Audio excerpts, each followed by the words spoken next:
Un percorso umano e artistico particolarmente intenso. La mostra Mario Sironi, un racconto dal grande collezionismo italiano, a Villa Bassi Ratkeb ad Abano Terme fino all'8 gennaio 2023, presenta, grazie ad opere iconiche, tutta la travagliata esistenza del grande pittore sardo trasferitosi a Milano. In mostra circa 70 opere, alcune esposte per la prima volta, che ripercorrono tutta la carriera di Sironi.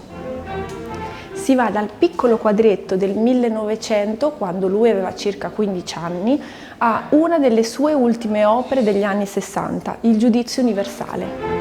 Ben testimoniata nelle prime sale la fase giovanile in cui Sironi era ancora in Sardegna.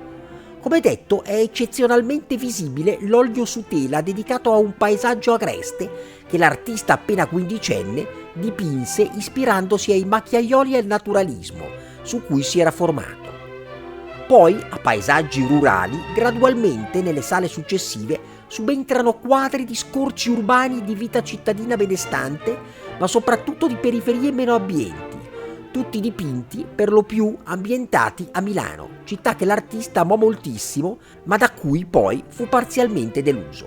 A questo positivismo creativo e sostanzialmente appagante, pian piano si affiancano opere più simboliche e meditate, frutto di amare riflessioni sul declino politico e morale dell'Italia, che ormai entrava in una guerra devastante. Infine, la fase finale, buia e cieca, disperata a seguito della personale tragedia causata dal suicidio senza motivo apparente della giovanissima figlia appena diciottenne.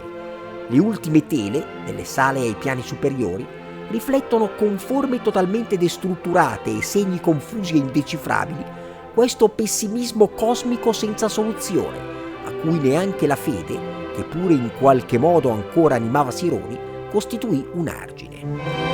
La mostra dedicata a Mario Sironi vuole raccontare l'uomo, il suo impegno politico, la sua capacità critica, la sua raffinata satira politica, ma soprattutto vuole raccontare l'arte di grande illustratore e pittore.